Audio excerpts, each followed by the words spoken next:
Huh.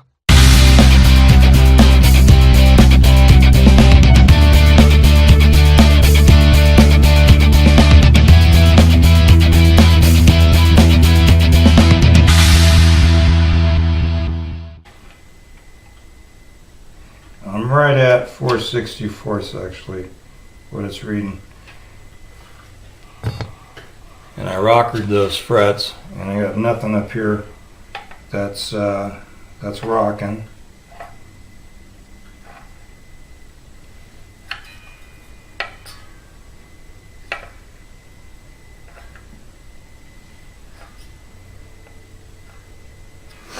So I think before I actually just raise the bridge again, what I'm going to do is I'm going to give it a little tiny bit more relief. So I'm going to back some of that rod off that I put on there.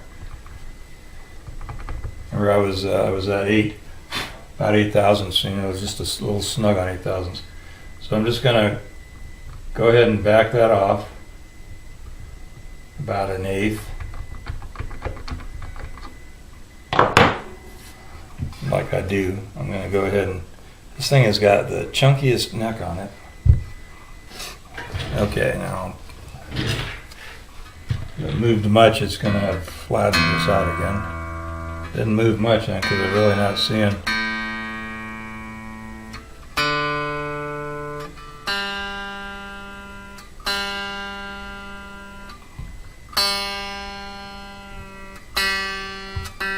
I don't know how putting relief in the neck gave me a sharp G-string, but it did.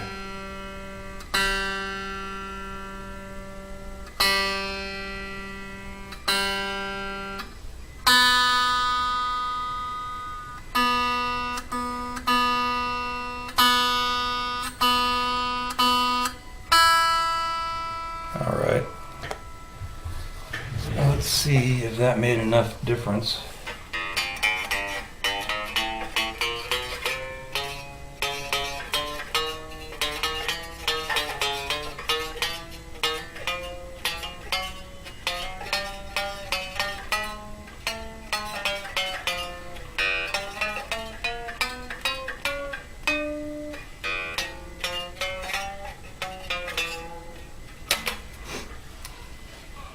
All right. So I am at let's see here.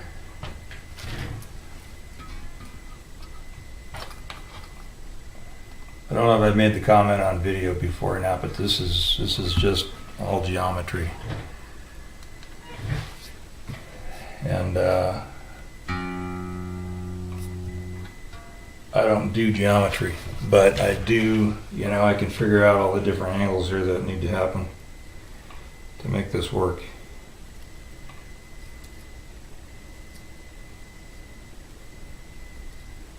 Let's see.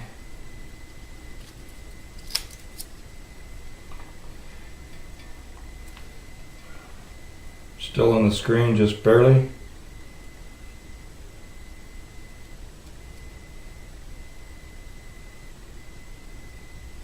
So what I did with that truss rod the last time did actually give me a little more relief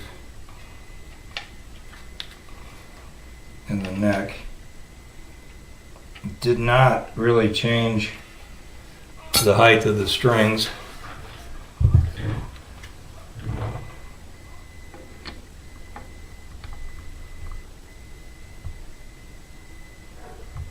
I don't want to do much, and then just like the last time, I'll let the thing sit.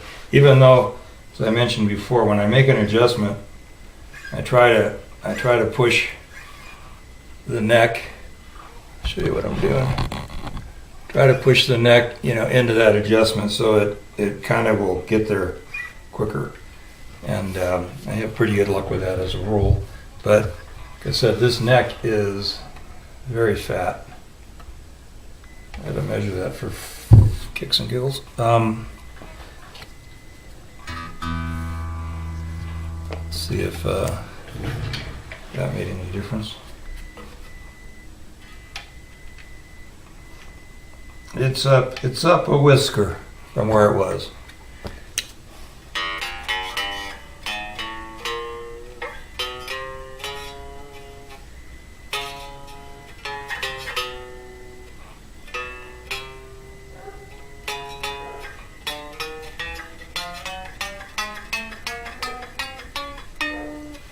Trying to do by going back and forth to this is saving the guy a couple bucks on some fret leveling, because it would be a simple enough task for me to come in here with a radius block and just attack, this half of the neck and take some meat off and recrown these. I don't think that. Well, this guy was talking about it playing this acoustic playing better, and I'd like to play as acoustic, but I don't want to have to whittle on frets unless it's absolutely necessary, and I think that's the rush to judgment a lot of times is to just jump in and file frets away or sand frets away before we really give the thing a chance to get set up properly. I am going to be doing some fret end dressing here. These frets are all hanging a bit out, and he complained about that. Just noticing that the corner of this nut is very, very sharp as well, so I'll whack that with a file and a little sandpaper, clean that up, and to protect everything else, I'll just pull a piece of tape underneath the fretboard, underneath the strings, and tape this edge off, and then under here as well, and then file and sand, get rid of these sharp edges, and get rid of these as well. And I'll tape some cardboard down right here and right here so that I can get up here with the file and not worry about scratching the top. I'm just thinking, because this thing seemed to be in the playing position.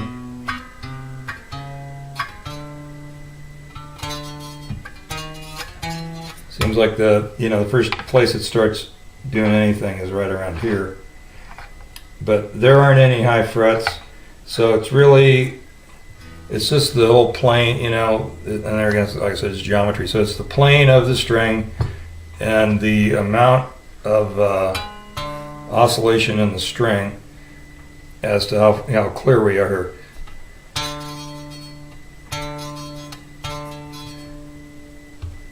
And I'm really, before I do anything, I'm going to go ahead and take a little bit more off that truss rod. Like I said, in some instances, like on the Strat, the one I did before this, you saw that it really worked out well for that guitar to have a flatter fretboard. But if I'm picking here,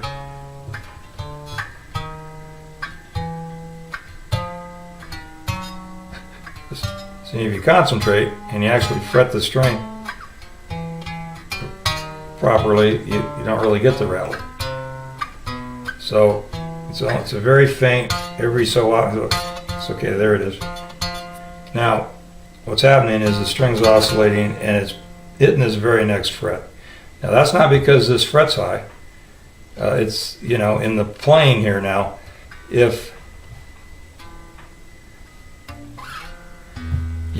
See, I can't even think through this.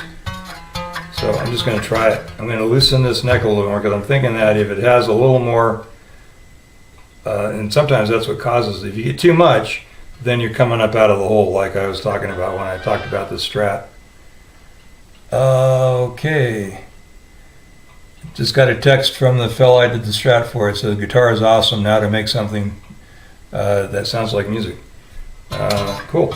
Glad he's happy. So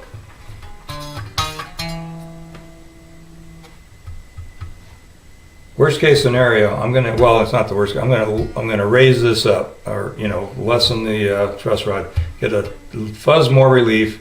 Might fix this problem, might make this problem worse. If that's the case, I'm going to tighten the thing back up. I'm going to raise his action back here at the bridge just a little bit, and call that good. Let him play it. Happy to take these things back in and go ahead and whittle some fret meat off of the thing if that's what it takes to make them absolutely happy. But I don't like to just attack the frets if I don't need to. I think I'm making that clear enough.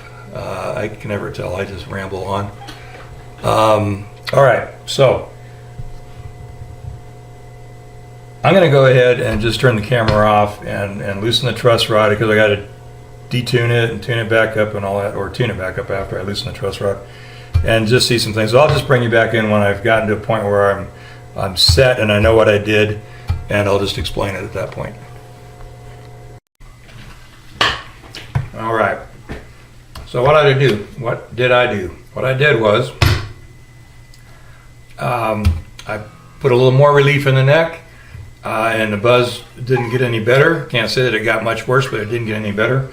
So I decided just to take it back down flatter like it was before I lowered the action at the bridge. Before I lowered the action at the bridge, I had about 8 thousandths in the neck relief, and I had about 4 1/2 64ths of string height, and that seemed to be working fine. I didn't have any buzzes, so I went ahead and I just flattened the neck back out to 8 thousandths of relief, and raised the I brought it up incrementally, which was about detuning and tuning like 3 times, so I saved you that. But I'm back up. I didn't actually measure this. I just ran my finger up the frets here and they weren't rattling. I think I'm going to be right about where I was.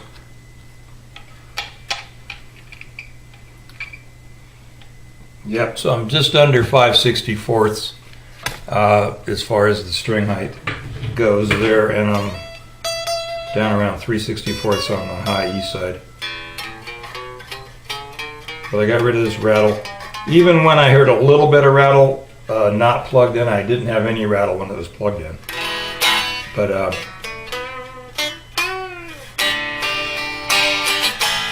sounds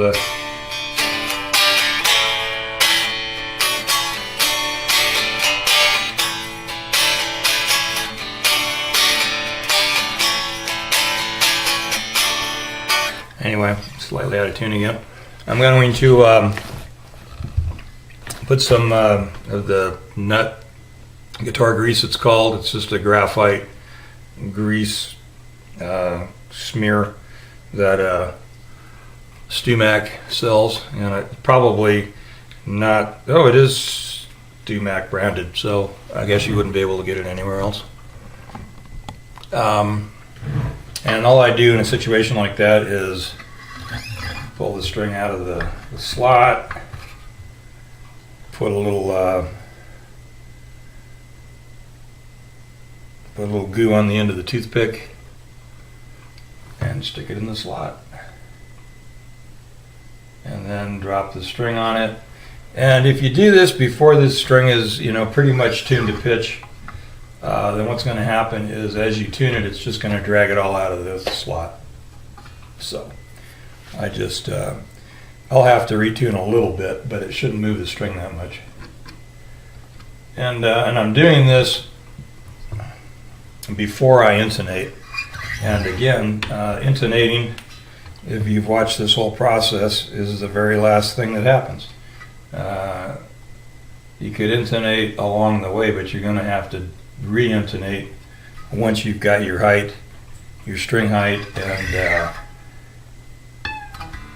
everything's set, and all this stuff we were just talking about. The relief in the neck, the string height, and then the intonation. Because if you change the relief or the string height, you in essence change the height of the string, whether you're doing it with the truss rod or whether you're doing it with the bridge. And that will change your intonation. So that's why it's the last thing. And so I'm just quickly, well, not so quickly because I'm talking, just going across here and putting a little under each one of these strings. And that, and in conjunction with the strings being cut correctly in the neck, will keep you from getting the pinging, the dreaded ping while you're tuning, where your string is hanging up in the slot, which is the complaint, the most common complaint with the nuts on Gibsons and similarly designed instruments, where you have the angled string pull. And the like. So you notice, I don't know if you could notice, but on these outboard strings, when I pull them off and I put them down, I don't let them fall down, because they will actually nick the side of the peg head right here. If you just take them out of the slot and drop them, there's enough tension on them that they'll come down and they'll dent the edge of this. But if you set them down there softly, you don't have anything to worry about. All right, so that's been lubed. And take my toothpick, I'm just going to go across here where I see it kind of oozing out around the nut slot, and I'm just going to take that little bit of goo off of there just to make it neat. Rub it off the top. All right, so I've got a couple minutes left here on this particular flashcard. So what I'm going to do is I'm just going to tell you what I'm doing now, because you've seen it a lot of times.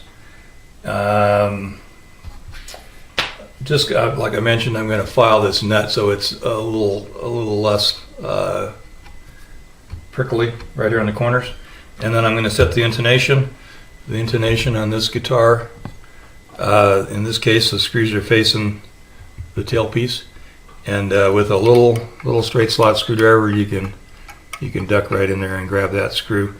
And quickly, when you're sharp, it means the string is short and the saddle has to go back, so it lengthens the string. And then obviously, if it's flat, it's just the opposite. It needs to go forward to shorten the string. And I'm pretty seriously out of time here, so I'm going to cut you loose. Say thanks for watching, and click like and subscribe if you enjoyed what you were seeing here. Thanks a lot.